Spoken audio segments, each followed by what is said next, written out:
नमस्कार। मैं सुनीता कथा मंथन में आप सबका स्वागत करती हूँ। कथा मंथन में आज सुनिए भागोवाली उपन्यास का द्वितीय अध्याय। लेखक रमेश पोखरियाल निशंक जी।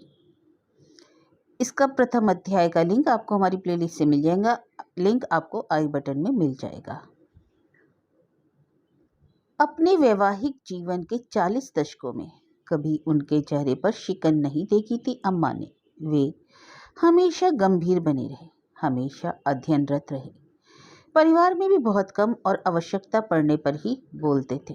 शास्त्री जी अम्मा का वह बहुत सम्मान करते और ध्यान रखते। बच्चों के साथ खाना खाते समय खूब बतियाते और हंसी मजाक भी करते। वे अपने नियम धर्म के बहुत पक्के थे। सुबह पूजा अर्चना और भगवान को भोग लगाने के बाद ही कुछ खाते पीते। बच्चों की हर गतिविधि पर वे बारीकी से नज़र रखते और हर प्रकार से खुद के आचरण से उन्हें सीख देकर सुसंस्कृतिक करने का यत्न करते रहते। खिलखिलाकर हंसते हुए उन्हें कभी किसी ने न देखा था। अपने कर्तव्य के प्रति सतर्क थे। सुबह समय वे पूर्व स्कूल पहुंचना और छुट्टी होने के पश्चात ही घर लौटना उनकी दिनचर्या का अंग बन गया था। सुबह स्कूल जाते और तन्मयता से बच्चों को पढ़ाते और साय को घर लौटने के पश्चात फिर ट्यूशन पढ़ाने के लिए 2 घरों में जाते। आखिर 8 लोगों का परिवार भी तो पालना था। एक मास्टर की तनख्वाह होती ही कितनी है। पैसे को अपने जीवन में कभी ज़्यादा महत्व नहीं दिया शास्त्री जी ने। ईमानदारी की तनख्वाह के पश्चात वे जिन 2 घरों में ट्यूशन पढ़ाने जाते थे, वे लोग उस कस्बे के बारे में और सम्मानित लोगों में माने जाते थे। अपनी स्वेच्छा से शास्त्री जी ने कभी ट्यूशन फीस तय नहीं की। जो मिला उसे रख लिया, किंतु एक शर्त अवश्य रखी कि उन बड़े लोगों के बच्चों के साथ वे अन्य कमजोर बच्चों को भी पढ़ाएंगे। इस कारण पूरी कक्षा ही बन जाती थी दोनों घरों में। गरीब और कमजोर बच्चों से उन्होंने कोई कभी फीस नहीं ली। शास्त्री जी अपने कार्य में व्यस्त रहते और अम्मा अपनी घर गृहस्थी में। छोटी सी नौकरी में घर गृहस्थी चलाना कितना कठिन होता है, कोई अम्मा से पूछे। लेकिन अम्मा ने कभी उफ नहीं की। बड़ी ही सादगी और तरकीब से वह सारे करके खर्चे पूरे करती। 6 के 6 बच्चे पढ़ने वाले थे। कोई स्कूल तो कोई कॉलेज तक पहुंच गया था। किराए के 2 कमरे भी बामुश्किल समा पाते थे सब लोग। अपनी थकान और मेहनत का कभी अम्मा ने शास्त्री जी से जिक्र तक नहीं किया, लेकिन शास्त्री जी समझते सब। इसलिए कभी कभार समय मिलने पर वे अम्मा के कार्यों में हाथ भी बटा लेते थे। अम्मा लाख मना करती, फिर भी वे कुछ न कुछ अम्मा का कार्य हल्का कर देते। अम्मा को याद आती अपने ससुराल की। कितना स्वच्छंद था वहाँ। बड़ा हवेली नुमा मकान, दूर दूर तक फैले खेत, हरियाली, बड़ी गौशाला, ढेर सारे मवेशी और खूब दूध घी। सब्जी की कोई कमी नहीं। अपने ही खेतों में इतनी उगती थी कि बाजार से लाने का नौबत कभी नहीं आई। साझा चूल्हा होने के बावजूद भी सब लोग अपना अपना कार्य मेहनत और ईमानदारी से करते हैं। कोई भी अपना कार्य किसी दूसरे पर नहीं टालता। खुशनुमा जीवन था वहाँ का। शादी के पूरे 3 वर्ष तक ससुराल में संयुक्त परिवार में रही थी अम्मा। फिर जब शास्त्री जी के साथ पहाड़ आ गई तो शुरू में तो उसका दिल यहाँ लगा ही नहीं। ऊंची ऊंची पहाड़ियाँ और गहरी घाटियाँ देखकर उसका दिल यहाँ बहुत डरता। यहाँ के लोगों की बोली भाषा भी तो कुछ समझ नहीं आती, लेकिन धीरे धीरे वह भी यहीं रम गई। पहाड़ के लोगों का स्नेह अपनत्व उसे इस कदर भाया कि अब यहाँ अम्मा को अपना घर ही लगने लगा। उनके 4 देवर देवरानी थे। 2 भाई रामानंद जी की तरह नौकरी पर बाहर थे। 2 घर में कृषि कार्य ही करते थे। खेती काफ़ी बड़ी थी, इसलिए घर का गुजारा आराम से चलता। शुरू में तो उन्होंने कई बार रामानंद जी से कहा भी, सुनो जी, यहाँ से बढ़िया तो अपना गांव ही है, घर का 5वां हिस्सा भी मिलेगा तो इस मकान से बड़ा होगा। हाँ, कहती तो ठीक हो, किंतु नौकरी तो यहीं करनी है ना, रामानंद ने समझाया। तबादला क्यों नहीं करवा लेते अपना? वहाँ रहकर गाय भैंस पालूंगी, कुल मिलाकर यहाँ से अच्छी जिंदगी तो होगी। यहाँ घर से इतनी दूर पहाड़ों में कोई भी तो अपना नहीं। उसने अपनी बात रामानंद जी के सामने रखी। रामानंद हंस पड़े। फिर मस्ती भरे स्वर में उन्होंने कहा था, अरे पगली, जहाँ प्यार मिलता है वहीं अपनापन होता है। यहाँ कौन से हम विदेश में हैं, सभी लोग अपने ही तो हैं। यहाँ पर कितना आदर और सम्मान देते हैं। वहाँ तुम रह पाओगी मेरी भौजाइयों के साथ? उस घर में हमारा भी तो हिस्सा है, हम अपना हिस्सा अलग मांग लेंगे, मासूमियत से बोली थी अम्मा। हिस्सा? हिस्सा कैसे अलग मांग लेंगे? अभी हमारा संयुक्त परिवार है। जब हमारे बेटों की शादी इत्यादि होगी तब घर का बंटवारा होगा। जब तक माता पिताजी हैं तब तक घर का हिस्सा नहीं हो सकता। शास्त्री जी ने समझाया तो चुप हो गई वह। यही परंपरा थी उनके इलाके में।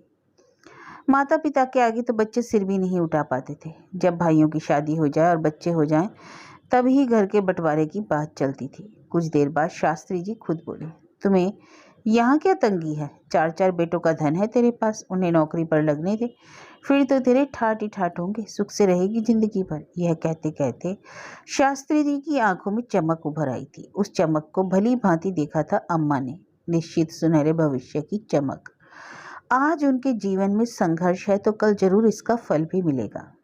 यही तो गीता में भी भगवान कृष्ण ने कहा है कि कर्म करते रहो, फल की इच्छा मत करो। किंतु ना चाहते हुए भी इंसान कल के सपने तो संजोता ही है। शास्त्री जी ने जो बात कही वही तो सब लोग उसे भी कहते हैं। कुल मिलाकर लोगों की बातों की सत्यता प्रमाणित कर दी शास्त्री जी ने। चमक अम्मा की आंखों में भी उभर आई थी। ठीक ही तो कहते हैं शास्त्री जी, यही तो सारे मोहल्ले के लोग भी कहते हैं। पड़ोसियों की बातें भी याद आने लगी उन्हें। 4-4 बेटे हैं तेरे, 4 बहुएं घर में, तुझे तो चूल्हे चौके पर हाथ भी नहीं लगाने देगी।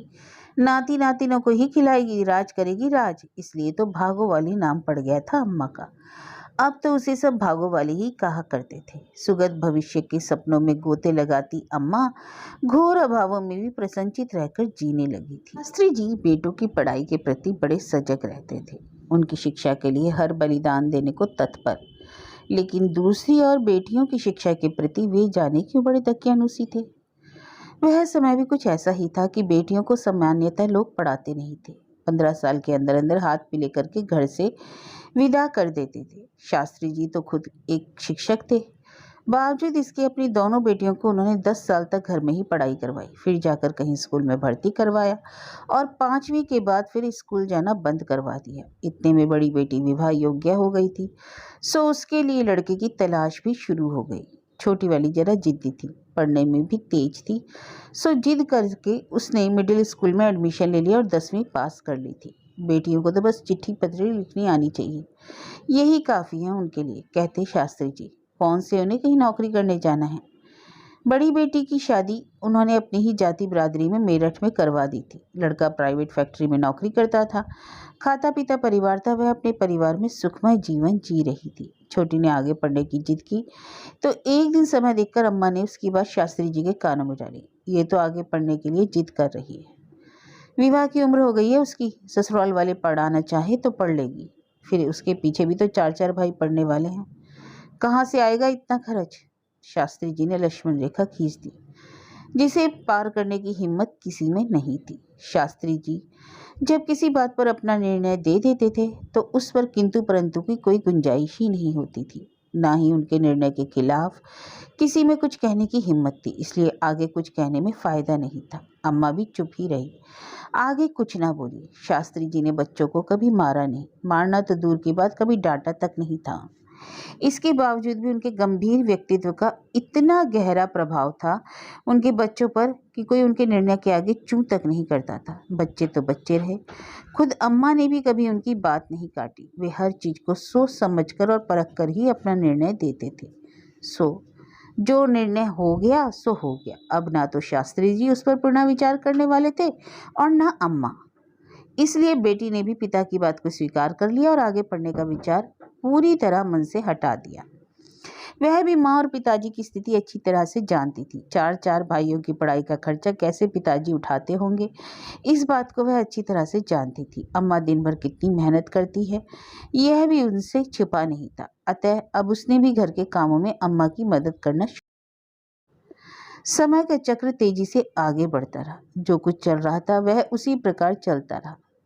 शास्त्री जी के परिवार की गाड़ी कल के सुनहरे सपनों की आशा के साथ आगे बढ़ती रही। अपनी उम्र को 60 वर्ष पूरे करते करते शास्त्री जी की सरकारी नौकरी भी पूरी हो गई और नियम अनुसार उन्हें रिटायरमेंट मिल गया।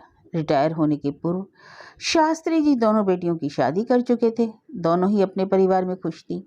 बड़े दोनों बेटों की भी नौकरी लगने के 6-6 महीने बाद शादी करवा दी थी। छोटे बेटे का विवाह तो अभी 9 माह पूर्व ही करवाया था। 2 बेटियां घर से विदा हो गई तो 2 बेटी बहू के रूप में घर में आ गई। इसी बीच अम्मा के जीवन में कुछ ना बदला, सब कुछ ऐसे ही चल रहा था पहले की तरह। हाँ, इस दौरान शास्त्री जी ने अपना कुछ फंड लेकर जमीन का एक छोटा सा टुकड़ा जरूर ले लिया था। अब अम्मा भी यहीं रच बस गई थी। उसे भी अब यहीं रहना अपना घर बार लगने लगा था। यहाँ के रीति रिवाज, पहनावा, मेले, सब के सब जैसे अम्मा में समा गए थे। यहाँ तक कि अब अम्मा यहाँ की बोली भी सीख गई थी और पड़ोस मोहल्ले की औरतों के साथ उसी बोली में संवाद भी करने लगी। शास्त्री जी और उनके विभाग के अन्य लोगों ने मिलकर काफ़ी बड़ी ज़मीन एक साथ खरीदी और आपस में ही उसके टुकड़े काटकर प्लॉटिंग करके आपस में बांट लिया। इसे नाम दिया था टीचर कॉलोनी। 1 वर्ष के अंदर अंदर लोगों ने उसमें अपने अपने मकान भी बनाने शुरू कर दिए। शास्त्री जी का रिटायरमेंट के 6 माह पूर्व से एक एक दिन गिनकर काटने लगे थे। उनकी रिटायरमेंट हो जाए तो फिर वे भी अपना मकान बना लेंगे। तरह तरह से योजनाएं बनाते रहते वे। खाली समय में वे अपने प्लॉट में भी जाते जहां उन्होंने सब्जी इत्यादि भी उगा रखी थी। कभी कभार वहां से भिंडी, बैगन, खीरा आदि ले आते। उस सब्जी में एक अलग किस्म का स्वाद सभी को मिलता तो एक आत्मिक खुशी भी सभी को प्राप्त होती। शादी के 1 वर्ष बाद शास्त्री जी की बड़ी बहू ने एक पुत्री को जन्म दिया तो घर में खुशी का माहौल बन गया। नाना नानी तो वो पहले ही बन गए थे। अब दादा दादी बनने के पश्चात तो जैसे शास्त्री जी और अम्मा की खुशी का ठिकाना नहीं था। वहीं दूसरी और उनके तीनों बेटे भी चाचा बनने पर अति उत्साहित थे। उनको तो मानो कोई खिलौना मिल गया हो। अम्मा का काम और बढ़ गया था। घर के कामों के अतिरिक्त अब पोती की देखरेख का जिम्मा और बढ़ गया। सारे काम निपटाने के बाद भी फूल सी पोती का चेहरा देखकर वह दिन भर की सारी थकान भूल जाती। वह दिन भी आ गया जब शास्त्री जी को रिटायर होना था। उनके साथी अध्यापकों और विभाग ने मिलकर उनकी विदाई पार्टी का आयोजन किया था। साय को शास्त्री जी ढेर सारे उपहार और मालाएं लेकर घर पहुंचे तो घर में सबने उनका स्वागत किया। पिताजी, अब आप आराम करेंगे, अब आप काम की फिक्र छोड़ दें, दूसरे बेटे दिनेश ने कहा। अच्छा, मुझे क्या अभी से बूढ़ा समझ लिया है? अरे अभी तो मैं तुम सब लोगों के लिए घर बनाऊंगा, शास्त्री जी नकली अकड़ के साथ बोले। अरे आप चिंता घर की छोड़ दीजिए, हम सब मिलकर बना लेंगे, तीसरे बेटे कुलदीप ने कहा। अभी तो तुम सब लोग पढ़ाई पूरी करो, पहले नौकरी पर लगो, फिर आगे की बातें करना, शास्त्री जी मानो प्यार से डपटते हुए कहते हैं। घर में खुशी का माहौल था। अपना घर बनाने की कल्पना में सब के सब उत्साहित थे, किंतु अम्मा के मन में जाने क्यों संदेह था। अनेक विचार उनके मन में आ जा रहे थे। 2 बेटियों की शादी हो गई, एक बेटा नौकरी पर भी लग गया, दूसरा इसी वर्ष डिग्री पास करके नौकरी पर लग जाएगा। दोनों छोटे भाई भी इसी साल डिग्री कॉलेज में चले जाएंगे। अभी तक तो नौकरी के चलते अपनी जड़ों से इतनी दूर रहते आए। अब उम्र के इस पड़ाव में यहाँ घर बसाना क्या ठीक रहेगा? बच्चे भी नौकरी पर लगेंगे तो ना जाने उन्हें कहाँ नौकरी मिलेगी। फिर अपनी माटी तो अपनी ही होती है। मन की बात आखिर उन्होंने रात्रि को शास्त्री जी के समक्ष रखी थी। ए जी, मैं कह रही थी कि सुरेश तो दिल्ली में नौकरी पर है, अब दिनेश की नौकरी भी लग जाएगी। रही कुलदीप और जयदीप की, तो वे अब छोटे तो नहीं रहे। इतना कहकर वह थोड़ी देर के लिए रुक गई। हाँ, कहती तो तुम ठीक हो। शास्त्री जी ने उनकी बात का समर्थन किया तो अम्मा को जैसे थोड़ा और बल मिला। उसने बात को आगे बढ़ाया। मैं कह रही थी कि उम्र के इस पड़ाव में हमें यहाँ बसना ठीक रहेगा। क्या मतलब? यकायक चौंक गए शास्त्री जी। मतलब कि वहाँ तो अपनी खेती है, मकान है, अपना हिस्सा है हमारा, धीरे से कहा अम्मा ने। बावली हो गई है क्या? अब क्या कहकर हम वहाँ हिस्सा मांगने जाएंगे? क्या क्या है हमने वहाँ के लिए? उनके सुख दुख में कहाँ कभी काम आए हैं? शास्त्री जी ने कहा। लेकिन वे तो फिर भी हैं अपने। अब हमारे अपने तो यही लोग हैं जिनके पीछे हम पिछले 30-40 वर्षों से रह रहे हैं, शास्त्री जी ने समझाते हुए कहा। अब यही हमारा घर है, यहीं रच बस गए हैं।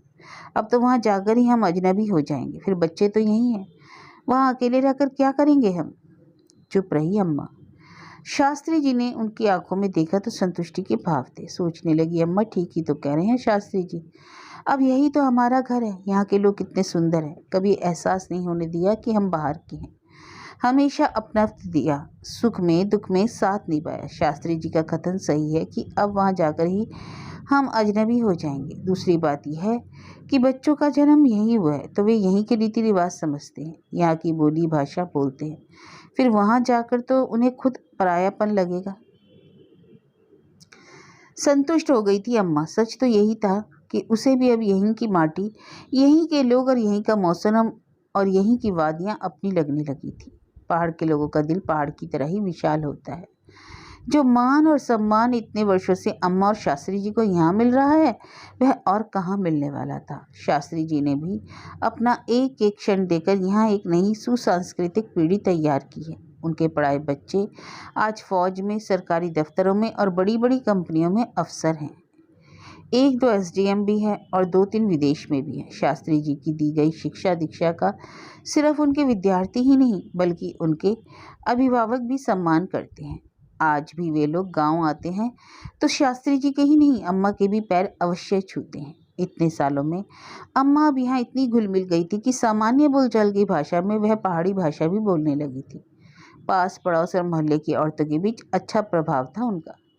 भजन कीर्तन हो या अन्य कोई धार्मिक तथा सामाजिक कार्य, अम्मा सब में बढ़ चढ़कर हिस्सा लेती थी और सब उन्हें आदर भी देते थे। यहाँ के लोगों ने ही नाम दिया है भागो वाली अम्मा। हर तरफ भागो वाली अम्मा के नाम से वह प्रसिद्ध है।